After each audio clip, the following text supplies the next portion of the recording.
Uzun bir kış oldu sensiz zamanlar. Bir rüzgar esti. Bir yaprak örttü üzerini toprağın. Hayat yeniden başlayacaktı döndüğü gün baharın. Soğuk bir kış akşamı genç adam kıza "Gel sana bir sarılayım" der. Kız "Peki" der ve tanıştıklarından beri birbirlerine ilk kez sarılırlar.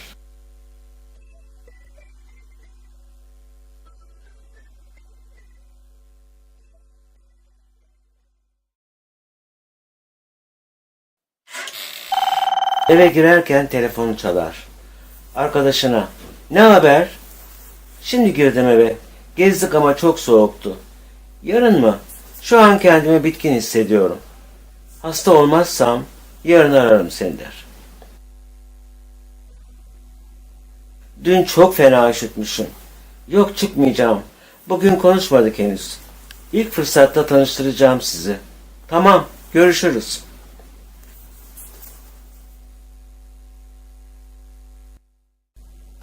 "Yok, daha düzelmedim. Hatta daha kötü oldu." "Hayır, aramadı. Telefonu kapalıydı. Mesaj attım. Acaba o da mı hasta oldu?"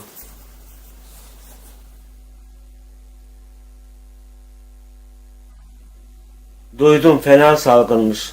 Bir ayda geçer diyorlar." Bir ay oldu zaten." "Yok, hala haber alamadım." "Tamam, görüşürüz." "Evet, daha iyiyim. Ondan hala haber yok. Ayağa kalkınca gidip evine bakacağım." "Olur, haber veririm." "Dün gidip baktım. Eve başkası taşınmış. Gören bile yok. Ev sahibi kirasını bile ödemeden eşyaları bırakıp ortadan kayboldu diyor. O da bulamamış. Sağa sola sordum. Gittiğimiz yerlere baktım. Kimse bilmiyor." Aylar geçer, kış bitmek üzeredir. Bahar, toprağın aniden ortadan kaybolmasına bir anlam verememiştir. Ama genç kızın toprakla tanıştırmaya bir türlü fırsat bulamadığı arkadaşlarının bu konuda çeşitli fikirleri vardır. Bu fikirlerin hepsi canını acıtır. Kendini bir sizin içinde kaybolmuş hisseder.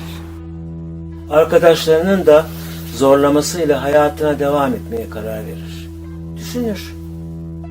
Yeniden başlamak, bir başka şehirde, başka insanlarla daha kolay olacak sanki der.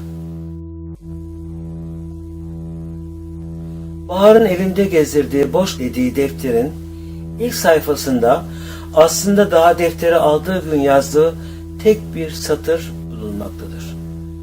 İlham geldiğinde yakalayıp kaydetmek üzere elinde hep bu defterle gezen Bahar, o ilk gün bunu başarır gibi olur. Şimdi bu yaprağa ne yazılabilir ki daha temiz, kendi öyküsünden başka? Son bir kez dönüp boş eve bakar. Eşyaları çoktan gitmiş, geriye bir tek hatıraları kalmıştır.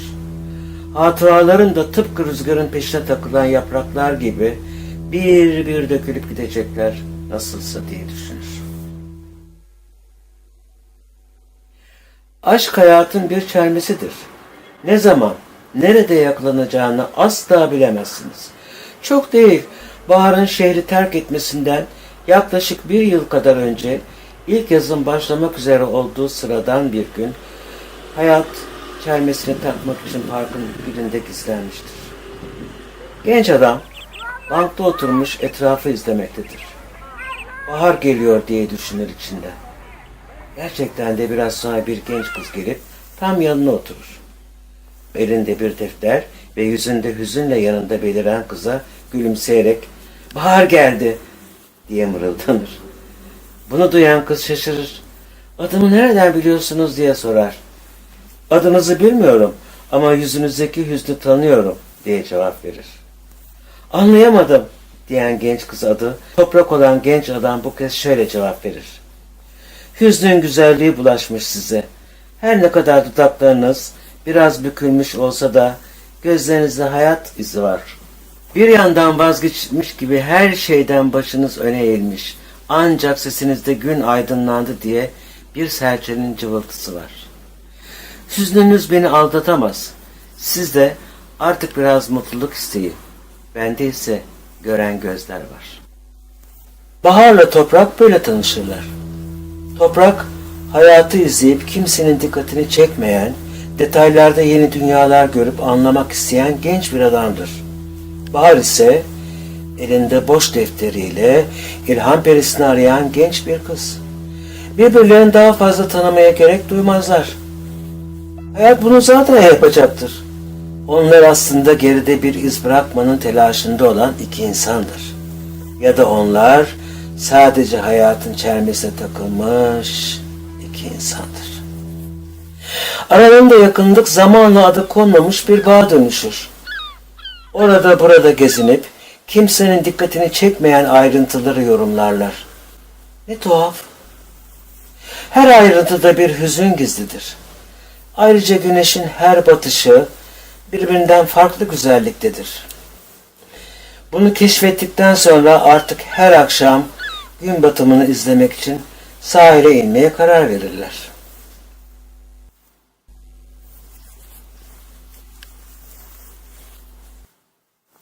Bahar yeni hayatında boş defterini satırlarla doldurur. Yanından hiç ayırmadığı defter artık bir kitap olarak anılmaktadır. İçinde tahmin edileceği gibi gözden kaçan çok önemli bir sürü ayrıntı yazılıdır. Görmek için sadece dikkatinizi vermeniz gerekir. Arkadaşları kitabına imza günü yapmak için Bahar'ı çağırırlar. Genç yazar uzun süre önce terk ettiği şehre birkaç günlüğüne de olsa geri döner. Dostları Bahar'ı görünce sevinir. Bahar da dostlarını. Yeni insanlarla tanışır. Ancak Bahar'ı karşılayan yalnızca dostları ve yeni insanlar değildir. Yarım kalmanın acısı da acımasızca onu beklemektedir. Aslına bakarsanız gittiği her yere yanında onu da götürdüğünün farkına şimdi varmaktadır. Yüzleşmek kaçınılmazdır. Artık yazabiliyor olmasının nedenini hatırlar. Bazı insanlar için tam tersi geçerlidir ama Bahar küçük notlar dışında gerçekten yazmaya bir kaybedişten sonra başlamıştır.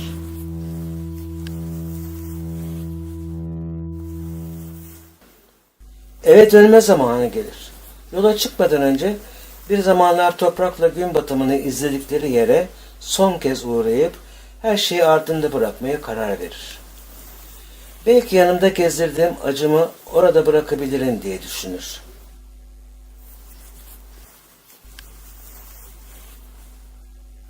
Bakar mısınız? Bir çay alabilir miyim lütfen? Diye seslenir. Garson yanına gelir ve Bahar'a bir zarf uzatarak sanırım bu zarf sizin için. Daha önce birlikte geldiğiniz bey bırakmıştı. Sizi uzun zamandır göremedik der. Bahar bir çay için uzanan eline tutuşturulan sararmış zarfı açar. Uzaktan izleyenler yalnızca elinde bir kağıt tutan kadını görür. Gözlerini kimse göremez.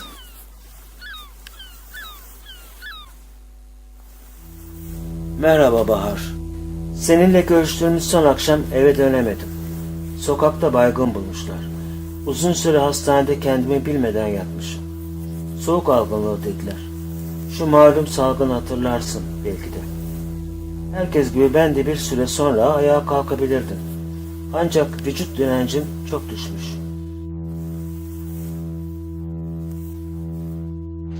Yanlış anlama.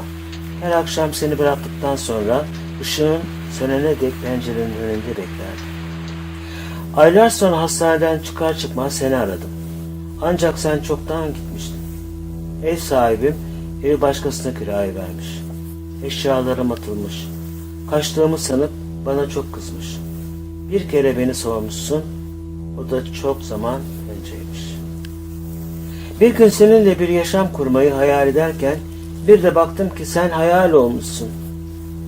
Birlikte gezdiğimiz yerlere gittim, herkese seni sordum. Ancak bulamadım. Olur da bir gün rastlarım diye artık fırsat buldukça her gün bu çay bahçesine gelip tek başıma güneşin batışını izliyorum. Bu mektubu benim olmadığım bir zamanda gelirsin diye bizim garsona bırakacağım. Ben yokken kim bilir hakkında neler düşündü. Kim ne dedi bilmiyorum. Nasıl bir tepki vereceğini veya neyle karşılayacağını bilemediğimden mektubuma telefonumu ve adresimi yazmıyorum. Artık yeni bir hayata başlamış olabilirsin. Ancak bilmeni isterim ki ömrüm yettiği kadar her akşam burada seni görene veya bir başka hayata başladığını öğrenene dek güneşin batışını istemeye devam edeceğim. Tüm kalbimle.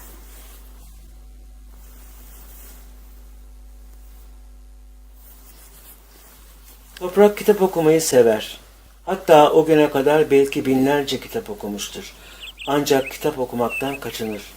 Bir kitap okuduğunda kolayca gerçeklikten sıyrılıp anlatının içinde yaşamaya başlayan Toprak, zihninin ve yüreğinin başkalarının etkisinde kalmasından çekinmektedir. O keşfedilmeyi bekleyen sayısız güzelliği artık yalnız kendi gözleriyle görmek istemektedir. O öğleden sonra gün batımını izlemek üzere sahile doğru yürürken bir kitapçının önünden geçer, durup düşünür. Belki de bir kitap okumalıyım. Sayısız kitap içinde bir tanesinin sesini duyar. Kendinizi bir sisin içinde kaybolmuş hissettiğiniz zamanlarda gözlerinizi kapayın. Kontrolü sisin elinden alıp kendi dünyanızda, kendi rehberliğinizde yürümeye başlayın. Sis kaybolmayacaktır belki. Ancak artık hayatınıza devam etmenize engel de olamayacaktır. Anılara takılı kalmanız, yeni anılar yaşamanıza engel olabilir. Toprak ön sözünü okuduğu kitabı yerine bırakır ve dükkandan çıkar.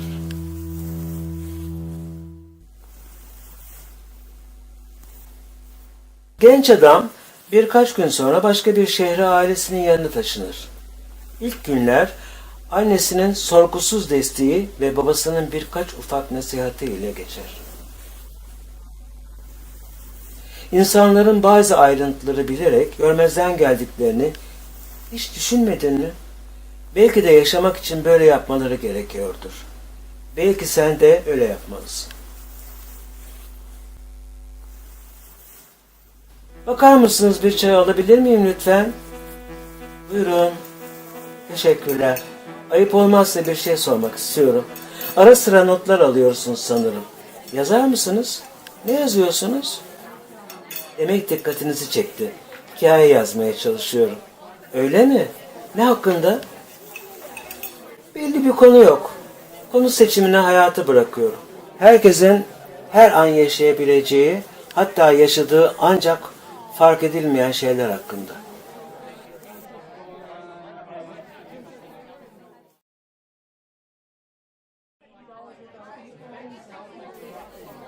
Toprak ara sıra aynı kafede, aynı masada oturup dünyayı izlemeye, notlar almaya devam eder.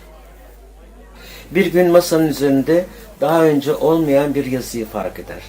İnsan her gün yeniden yazılan bir kitaptır. Kalemini çıkarıp devamını şunu ekler. Lakin bizde okuma alışkanlığı yok.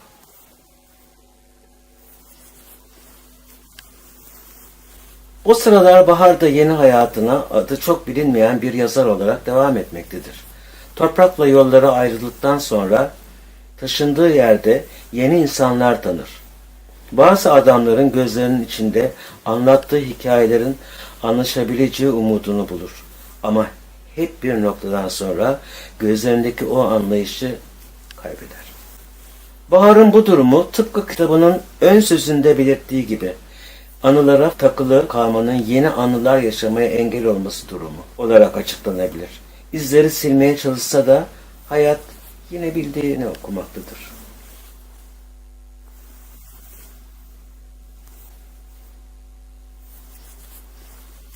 Toprak artık bir deftere dönüşen masadaki yazılara bakar, yazıların birbirine olması gerektiği gibi tamamladıklarını düşünür. Masa, hiç görmediği biriyle bir iletişim aracına dönüşmüştür. Artık üstünde neredeyse yazacak hiç yer kalmamıştır. O gün masada yeni tek bir kelime görür. Gün batımında. Kalemini alarak aklına ilk gelen şeyi, yani baharı gördüğü en son günü yazar. Çarşamba.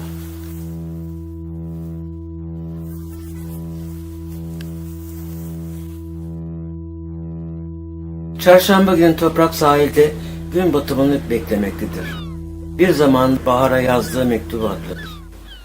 Seni görene veya bir başka hayata başladığını öğrenene dek.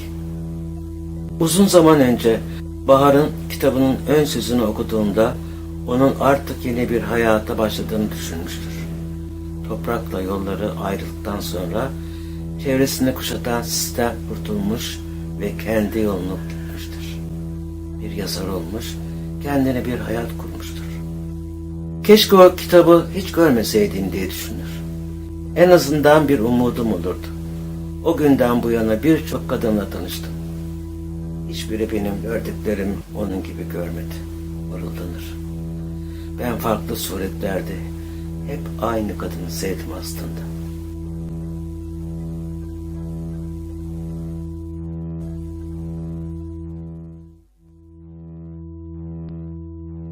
Ben de farklı gözlerde hep seni aradım Toprak. Bahar yaklaşır, Toprak ayağa kalkar, arkalarında gün batarken yıllar sonra birbirlerine ikinci kez sarılırlar.